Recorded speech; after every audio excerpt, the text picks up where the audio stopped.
hôm nay mình sẽ hướng dẫn cho các bạn cách móc một cái mẫu túi để đựng bình giữ nhiệt xinh xắn như thế này. Đây là toàn bộ xung quanh phần thân túi nè. Họa tiết móc trên thân túi thì mình sẽ móc những cái họa tiết xò thẳng hàng với nhau và cũng có tạo ra được những cái họa tiết lưới. Và theo cái form túi này mình sẽ sử dụng để cho những cái loại bình có cái dạng hình trụ. Size thân bình mà mình sử dụng nó sẽ có chu vi bình, tức là cái độ rộng của bình này tầm khoảng là 21 cm. Và chiều cao của toàn bộ phần thân bình tính từ đáy lên nắp bình tầm khoảng là 22 cm. Và mình cũng sẽ hướng dẫn cho các bạn cách tăng size theo cái form bình mà mình đang sử dụng luôn ha. Chất liệu để làm cái mẫu túi này mình sẽ sử dụng sợi dệt màu trơn và kim 2,5 mm để móc. Bây giờ mình sẽ đi vào hướng dẫn chi tiết. Nếu thấy hay thì có thể cho mình một like và đăng ký kênh để có thể nhận được thông báo khi mình ra video mới. Đầu tiên thì các bạn cần tạo cho mình một vòng tròn, móc và kéo len qua vòng tròn, giữ nguyên vị trí này và móc lên một mũi móc xích. Móc vào vòng tròn ta vừa tạo là 8 mũi móc đơn. Cho tất cả các cái size theo form bình mà mình đang móc ha, các bạn đều làm tương tự như vậy cho mình. Mình sẽ móc vào vòng tròn đầu tiên là 8 mũi móc đơn. Mũi thứ 6 nè, mũi thứ 7 và móc đơn thứ 8. Khi đã có được 8 mũi rồi, nắm sợi len ngắn guốc lại cho vòng tròn nó khít lại. Và mình sẽ di chuyển kim đến chân của mũi móc đơn đầu tiên. Đây là mũi móc đơn đầu tiên thì chân móc của nó sẽ là chân này. Ta sẽ đâm kim vào đây và móc một mũi dời để mình kết thúc vòng đầu tiên. Lưu ý khi kết thúc mỗi vòng để họa tiết được đẹp hơn, các bạn móc mũi dời thì mình sẽ kéo dài sợi len lên, nghiêng về hướng tay cầm kim móc và guốc thật mạnh lại để cho cái mũi dời nó sát lại. Sau đó sẽ kéo cho đầu kim sát với sợi len và lên một mũi móc xích. Vòng đầu tiên hoàn tất có 8 mũi móc đơn sẽ tạo ra 8 chân cho vòng thứ hai. Vòng thứ hai các bạn sẽ móc cho mình vào 8 chân này, mỗi chân là mũi móc đơn tăng. Móc đơn tăng tức là 2 mũi móc đơn được móc vào cùng chân móc. Chân đầu tiên sẽ là chân mình vừa móc mũi dời kết thúc cái vòng đầu tiên nè. Các bạn sẽ móc cho mình vào chân đầu tiên là mũi móc đơn tăng, tức là 2 mũi vào cùng chân móc ha. Sau đó ta sẽ làm tương tự cho 7 chân còn lại cho đến hết vòng. Chân thứ hai cũng móc mũi móc đơn tăng. Chân thứ ba tương tự, móc đơn tăng vào chân thứ ba nè. Sau đó móc cho mình cho đến hết vòng ha.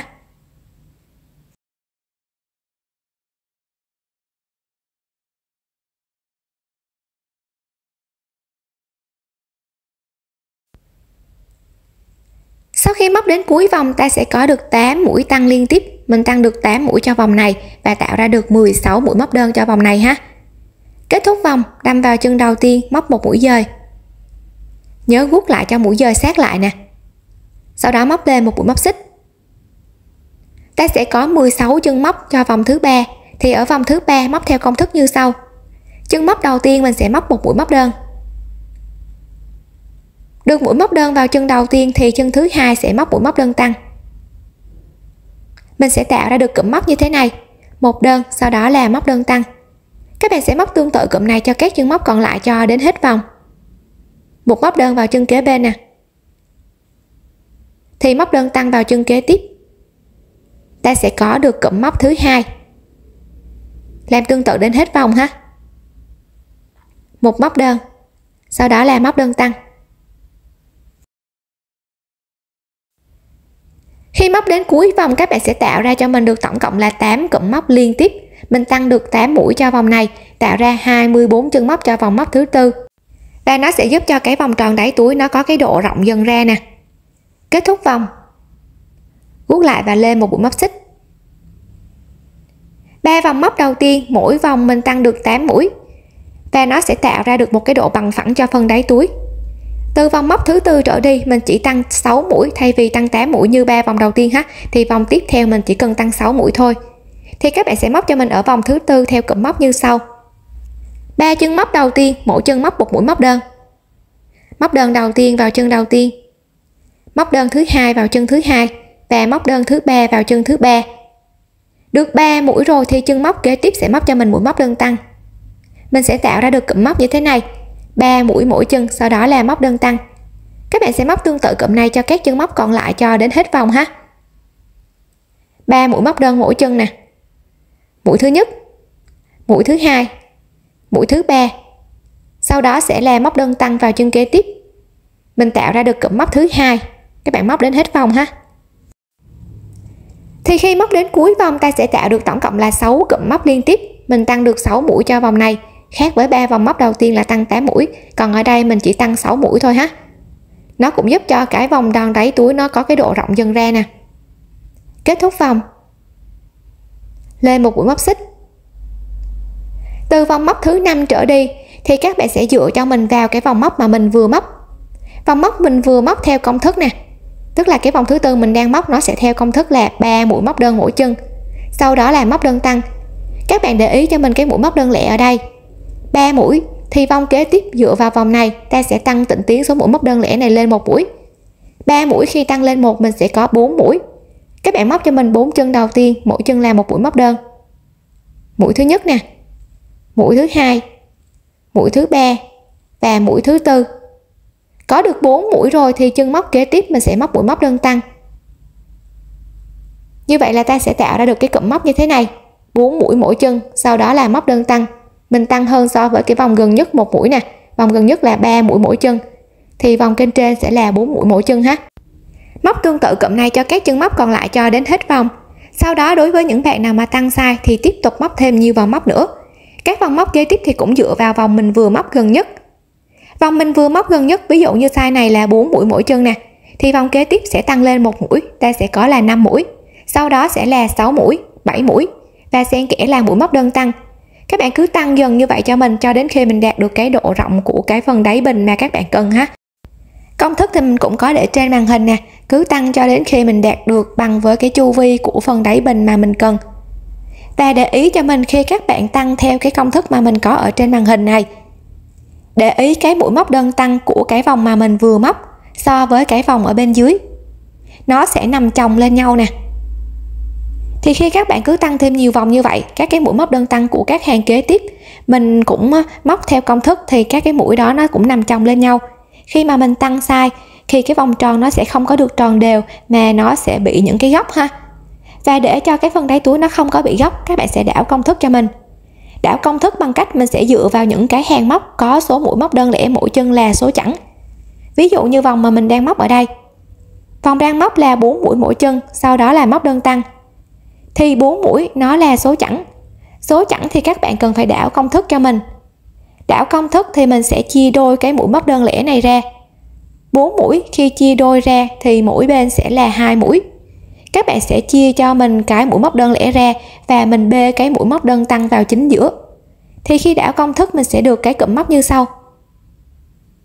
Ta có 2 mũi mỗi chân ha, sau đó các bạn bê cho mình mũi móc đơn tăng vào chính giữa nè, thì ta sẽ có móc đơn tăng vào chân này.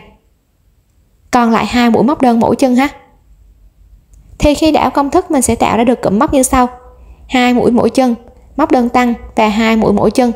Cộng lại ta cũng có được 4 mũi mỗi chân, sau đó là móc đơn tăng. Và khi mình đảo công thức như vậy á, các cái mũi móc đơn tăng nó sẽ nằm so le với nhau nè, nó không nằm chồng lên nhau. Khi mình tăng thêm nhiều vòng á, nó sẽ giúp cho cái vòng tròn nó được tròn đều hơn ha. Móc tương tự cho đến cuối vòng, sau đó cứ tăng thêm nhiều vòng và đảo công thức ở những vòng có số mũi móc đơn lẻ là số chẵn nha.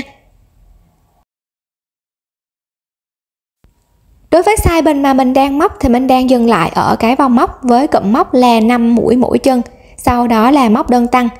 5 mũi nó là số lẻ nên mình không cần phải đảo công thức. Nó sẽ giúp cho cái vòng tròn đáy nó được to ra và bằng phẳng như thế này. Có hai cách để các bạn có thể đo cho mình được cái phần đáy ước chừng với lại cái phần thân bình. Cách thứ nhất là mình sẽ đo cái chu vi của phần thân bình. Được bao nhiêu cm thì các bạn tiếp tục đo cho mình ở cái phần đáy bình mà mình vừa móc. Theo size mà mình đang móc, phần thân bình nó sẽ tầm khoảng là 21,5 gần 22 cm nè. Có được chu vi của phần thân bình rồi, tiếp tục đo ở cái phần đáy bình mà mình vừa móc. Canh chỉnh cho mũi móc đều lại. Các bạn sẽ đo cho mình cái đường kính của vòng tròn mà mình vừa móc ở đây. Đường kính tức là nó đi ngang qua tâm của vòng tròn ha. Khi đo được bao nhiêu cm, các bạn sẽ lấy cho mình cái kích thước mình vừa đo được nhân 3,14. Thì cái kết quả mình đạt được nó là cái kích thước của cái vòng phía ngoài cùng này nè. Sau đó mình sẽ đem so sánh hai cái kích thước này lại với nhau. Mình lấy ví dụ cụ thể cho size mình móc luôn. Khi mình đo vào cái đường kính của vòng tròn này, nó tầm khoảng 6,7 cm mình nhân cho 3,14. Nó sẽ rơi vào tầm khoảng là 21 cm cho cái vòng ngoài cùng. thì mình so sánh với lại cái chu vi của phần thân bình, nó cũng xấp xỉ bằng với chu vi của phần thân bình rồi ha. Thì mình sẽ dừng lại ở cái độ rộng phần đáy bình này. Cho những bạn nào mà có cái form bình này nhưng muốn tăng size thì mình cũng đo tương tự ha. Hoặc là cách thứ hai, các bạn cũng có thể sử dụng cho mình cái phần đáy túi mà mình vừa móc ở đây, các bạn ướm luôn vào trong phần đáy bình, sao cho cái kích thước nó xấp xỉ bằng với phần đáy bình là được, chứ không cần phải đo và tính như vậy đâu ha. Bây giờ mình sẽ móc lên cái phần thân bình nè. Khi hoàn tất được độ rộng của cái phần đáy bình, ở đây mình đang móc lên được một mũi móc xích rồi nè, các bạn tiếp tục móc lên cho mình thêm 2 mũi móc xích nữa, thì ở vị trí này ta sẽ có được tổng cộng là 3 mũi móc xích. Có được 3 mũi rồi, móc tiếp vào cái chân móc mà mình vừa móc mũi dời của cái vòng phía dưới, móc vào đó 2 mũi kép đơn cùng chân móc. Cho tất cả các cái size ha, ở phần đáy bình cũng vậy, các bạn cứ tăng ở phần đáy bình thì ở cái phần thân bình mình cũng làm theo cái công thức này luôn. Móc vào cái chân đầu tiên đó là 2 mũi kép đơn. Như vậy là ở vị trí này mình đang có tổng cộng là 3 mũi. 3 mũi xích đầu tiên cũng được tính là 1 mũi. Với 2 kép đơn này ta có 3 mũi. Thì tiếp tục móc lên 2 mũi móc xích. Sau đó móc vào cái chân móc mà mình vừa móc đó, các bạn tiếp tục móc thêm vào đó là 3 mũi kép đơn nữa.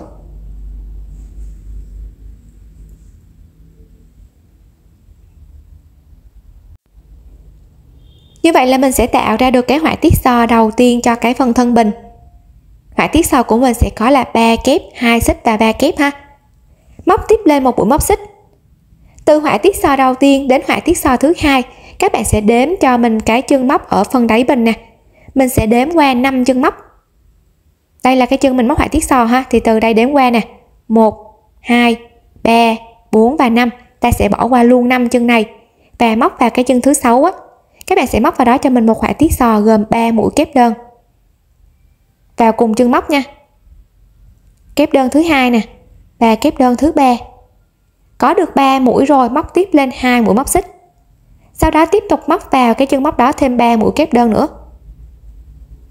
Như vậy là ta sẽ tạo ra được cái họa tiết xò thứ hai ha, gồm 3 kép, 2 xích và 3 kép. Cho tất cả các size đều làm tương tự như vậy nha. Từ họa tiết xò này đến họa tiết xò kế tiếp thì các bạn sẽ cách cho mình một mũi móc xích.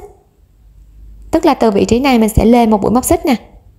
Sau đó tương tự đếm ở cái phần đáy bình, các bạn sẽ bỏ qua cho mình 5 chân móc. 1, 2, 3, 4 và 5. Ta đâm vào chân thứ 6, móc vào đó một họa tiết xò tương tự gồm 3 kép, 2 xích và 3 kép.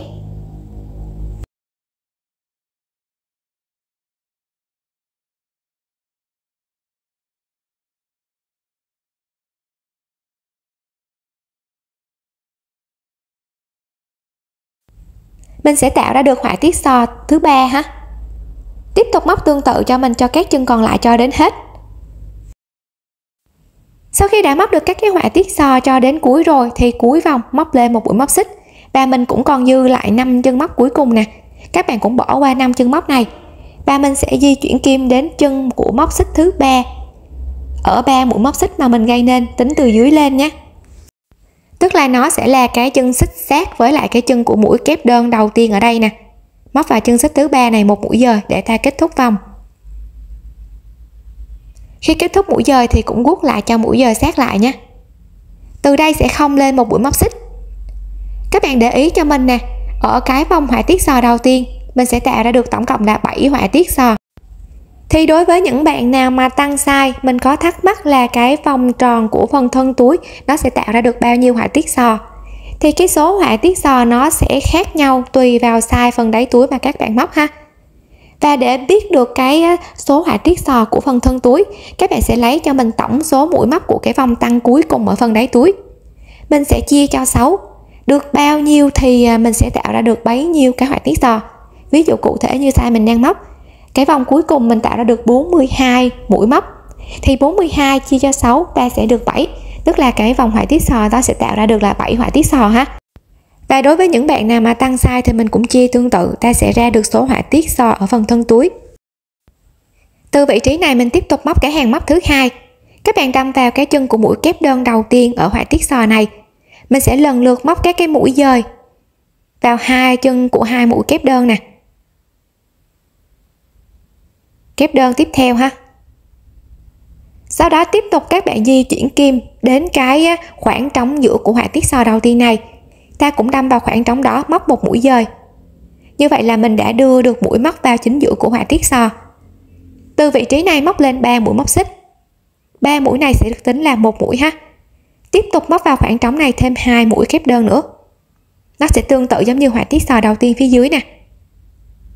Kép đơn đầu tiên, kép đơn thứ hai, ở đây mình đã có được 3 mũi ha, lên 2 mũi móc xích và tiếp tục móc vào đó 3 mũi kép đơn nữa, thì mình sẽ tạo ra được cái họa tiết sò đầu tiên cho hàng móc sò thứ hai. Từ họa tiết sò này đến họa tiết sò kế tiếp cũng tương tự, ta sẽ cách nhau là một mũi móc xích. Sau đó di chuyển kim đến chính giữa của họa tiết sò kế bên, mình cũng móc vào cái khoảng trống chính giữa này một họa tiết sò tương tự, gồm 3 kép, 2 xích và 3 kép.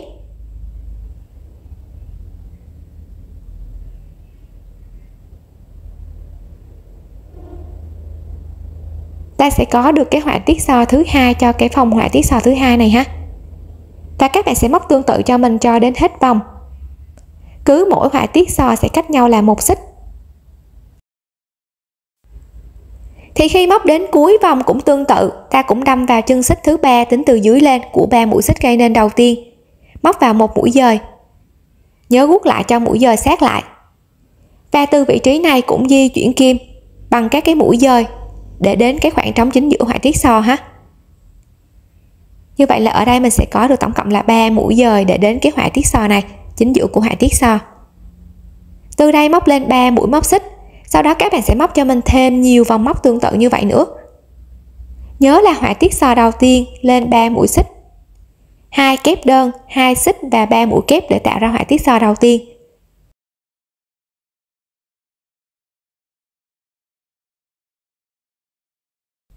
Giữa hai họa tiết sò nó sẽ cách nhau là một mũi móc xích. Móc cho đến cuối vòng và mình sẽ móc thêm nhiều vòng móc tương tự như vậy nữa cho đến khi mình đạt được chiều cao của cái phần thân túi. Ở đây các bạn lưu ý khi mà mình móc thêm nhiều vòng tương tự, ta đạt được cái chiều cao của phần thân túi rồi ha. Các bạn sẽ so sánh cái chiều cao này với cái phần thân bình mà mình sử dụng. Các bạn sẽ cần phải móc cho mình các cái họa tiết sò cho đến khi mình còn khoảng tầm 3 cho đến 4 cm nữa mới đạt được chiều cao của phần thân túi. Thì mình sẽ dừng lại và mình sẽ móc cái hàng viền cho phần miệng túi ha. Kết thúc nè. Guốc lại và lên một mũi móc xích. Phần viền miệng túi mình sẽ sử dụng mũi đơn để móc. Và các bạn sẽ móc viền cho mình ở cái hàng viền đầu tiên. Số mũi móc của hàng viền đầu tiên nó sẽ tăng hơn một vòng so với lại cái phần đáy túi. Tức là cái độ rộng của phần miệng túi nó sẽ rộng hơn một vòng móc so với lại cái phần đáy túi. Để khi mà mình đưa cái phần thân bình vào nó sẽ dễ dàng hơn ha. Thì cách viền cho tất cả các cái size các bạn đều viền cho mình tương tự như sau. Chân móc đầu tiên là cái chân của cái mũi xích thứ ba, các bạn có thể móc hoặc là không móc vào chân đó cũng được. Mình có thể bỏ qua luôn chân đó và di chuyển kim đến hai chân của mũi kép đơn kế bên. Mỗi chân ta sẽ móc một mũi móc đơn. Nhớ là chân đầu tiên có thể móc hoặc không nhé. Được 2 mũi rồi, ở chính giữa của họa tiết sò đầu tiên này, ta sẽ móc vào kẽ chính giữa này một mũi móc đơn. Sau đó tiếp tục di chuyển kim đến 3 chân còn lại của họa tiết sò, mỗi chân móc một mũi móc đơn. Như vậy là ta sẽ viền được họa tiết sò đầu tiên. Từ họa tiết sò đầu tiên đến họa tiết sò kế tiếp, nó sẽ có cái chân của mũi xích chính giữa này.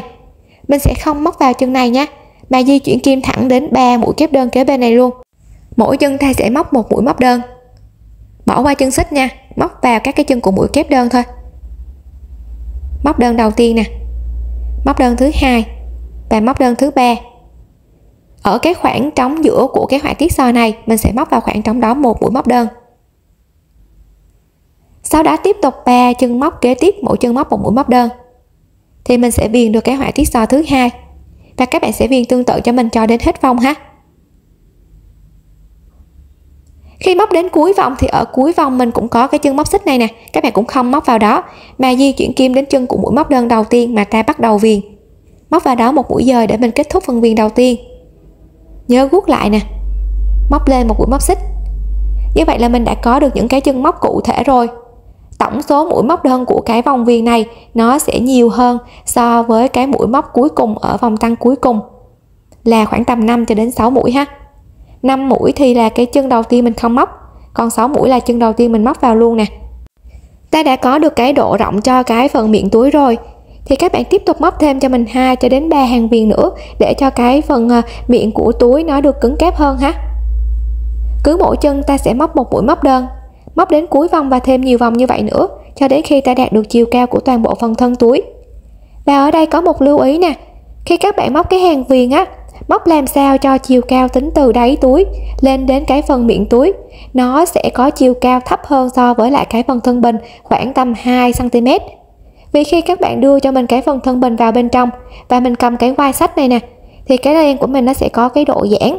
Khi mà mình kéo như vậy thì cái độ nặng của bình nó sẽ giúp cho phần thân túi nó kéo giãn hơn lên một tí, thì nó sẽ che được đến cái phần miệng bình ha. Nếu các bạn móc bằng với lại cái phần bình á, thì khi mà mình xách lên á, cái phần bình nó sẽ lọt vào bên trong, thì cái phần miệng túi nó sẽ hở lên bên trên này, nó sẽ không được đẹp ha. Mình đã móc lên được 2 hàng viền mũi đơn nữa ha, ta có 3 hàng viền cho phần miệng túi rồi, thì bây giờ mình sẽ tạo cái phần dây túi. Phần dây túi thì nó sẽ có rất là nhiều cách để các bạn có thể tạo những cái họa tiết dây khác nhau. Ở đây mình sẽ móc các cái họa tiết mũi đơn thẳng hàng với nhau. Thì thông thường khi mình móc các cái hàng mũi đơn nè, 2 hàng móc nó sẽ bị cái G, sau đó mới tiếp tục là 2 hàng móc. Để cho cái phần dây nó được thẳng hàng hơn thì mình sẽ hướng dẫn cho các bạn cách để làm sao cho nó đều ha. Phần dây của mình nó sẽ có độ rộng tầm khoảng 2 cm, tương đương với lại 4 mũi móc. Các bạn móc cho mình 4 chân đầu tiên, mỗi chân là một mũi móc đơn. Như vậy là ta sẽ có được hàng đầu tiên cho cái phần dây túi với 4 mũi móc như thế này. Tiếp tục móc lên một mũi móc xích và quay ngược đầu móc lại. Thông thường khi quay ngược đầu móc lại, ta có 4 chân móc của 4 mũi móc đơn đó, mình sẽ lần lượt móc vào 4 chân này. Nhưng để cho cái phần dây nó không có bị điểm G á, thì các bạn sẽ bỏ qua cho mình chân đầu tiên, móc từ chân thứ hai ha. Một mũi móc đơn vào chân thứ hai. Móc đơn vào chân thứ ba. Móc đơn vào chân thứ tư. Thì mình đang có là 3 mũi móc đơn. Còn mũi móc đơn thứ tư là mũi cuối cùng, nó sẽ được móc vào chân của mũi móc xích mà mình gây nên đầu tiên ở cái hàng đầu tiên á. Móc vào đây cho mình làm một mũi móc đơn. Như vậy là ta sẽ có được 4 mũi móc đơn cho hàng thứ hai. Tiếp tục móc lên một mũi móc xích và quay ngược đầu móc lại. Thì khi quay ngược đầu móc lại nó cũng tương tự như hàng bên dưới ha. Ta cũng có 4 chân móc. Thì 4 chân này các bạn sẽ bỏ qua cho mình chân đầu tiên. Mình sẽ đâm kim từ chân thứ hai. Móc vào chân thứ hai một mũi móc đơn. Chân thứ ba cũng móc một mũi móc đơn. Và chân thứ tư tương tự, một mũi móc đơn. Như vậy là mình đang có được 3 mũi móc đơn. Mũi móc đơn cuối cùng sẽ nằm ở cái chân xích này nè.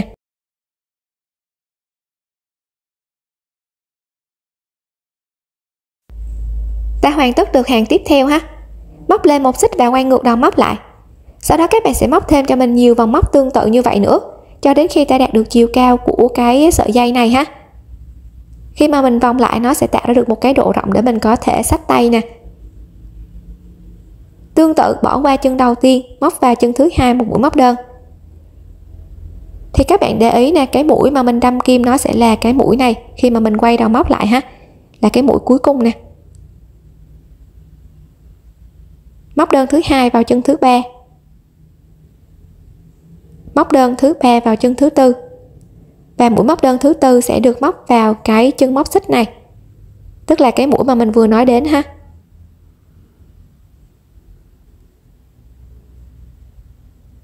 Ta được móc đơn thứ tư, lên một xích, quay ngược đầu móc và móc thêm nhiều hàng cho đến khi ta đạt được chiều dài của cái sợi dây này. Khi đã đạt được chiều dài của sợi dây rồi ha, thì cái size của sợi dây tùy vào size các bạn móc mà các bạn có thể canh chỉnh cho phù hợp. Kết thúc thì lên một xích, sau đó cắt một đoạn len vừa đủ dài, kéo sợi len qua. Mình sẽ sử dụng kim khâu xỏ sợi len vào trong kim khâu.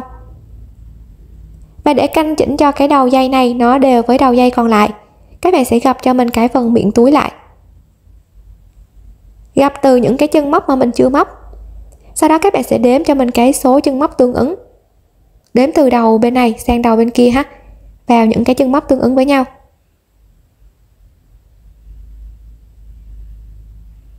mình sẽ đếm ra đầu còn lại. Thì phần dây của mình nó được tạo ra ở 4 mũi móc đơn. Các bạn sẽ chừa cho mình 4 chân ở phía này. Và để ý cho mình nè, phần dây có 4 mũi móc đơn và có thêm cái khoảng trống mà mình móc mũi móc đơn cuối cùng ở mỗi vòng á. Đây là chân đầu tiên nè, chân thứ hai, thứ ba và thứ tư, thì cái thứ năm là cái khoảng trống này nè. Các bạn sẽ tính cho mình là 5 chân. Thì lúc này ở cái phần mà mình đếm được ở đây, các bạn có thể dôi ra cho mình một chân móc ở một trong hai đầu ha. Sau đó canh chỉnh cho cái sợi dây nó phẳng lại, canh cho nó phẳng lại nhé. Sau đó mình sẽ đếm ở các cái chân móc mà mình vừa đánh dấu ở đây. Các bạn sẽ khâu một chiều cho mình. Chân đầu tiên của phần dây và phần thân nè, khâu lại, nhớ guốc cho cái đường khâu sát lại, sau đó đưa về vị trí ban đầu. Đâm vào chân thứ hai của phần miệng túi và phần dây túi, hai chân móc tương đương với nhau ha, khâu và guốc lại. Các bạn sẽ khâu cho mình cho đến hết, thì mình sẽ có tổng cộng là 5 đường khâu ha. Đường khâu thứ tư nè, đường khâu thứ năm, tức là cái khoảng trống mà mình móc mũi móc đơn cuối cùng á. Khi đã khâu hoàn tất được đầu dây này vào trong phần miệng túi rồi, các bạn giấu len thừa vào bên trong. Do sợi len của mình khi mà mình cắt len nó sẽ hơi tưa, các bạn có thể sử dụng lửa, mình sẽ hơ đầu còn lại để cho cái sợi len này nó không có bị tưa. Như vậy là ta sẽ hoàn tất được phần thân túi xinh xắn như thế này. Độ rộng của phần miệng túi nó sẽ rộng hơn so với phần đáy túi một vòng, thì nó sẽ dễ dàng giúp mình có thể đưa được cái phần thân bình vào bên trong nè. Khi đưa vào bên trong thì canh chỉnh cho các cái mũi móc nó đều lại. Như vậy là mình đã hoàn tất được một cái mẫu túi để đựng bình giữ nhiệt xinh xắn như thế này. Độ nặng của phần thân bình khi đưa vào ha, ta cầm cái quai sách này nè, thì nó sẽ giúp cho các cái mũi móc nó được căng ra, và lúc này nó sẽ chạm xấp xỉ bằng với cái phần thân bình rồi ha, nó không có bị hở lên bên trên. Để tạo điểm nhấn cho phần thân túi thì các bạn cũng có thể sử dụng những cái sticker nhỏ mình trang trí cho phần thân túi thêm xinh xắn hơn. Các bạn cũng có thể thay đổi màu tùy thích cho phần thân túi. Khi thực hiện có điểm nào không hiểu để lại bình luận bên dưới để mình giải đáp thắc mắc nha. Chúc các bạn móc thành công.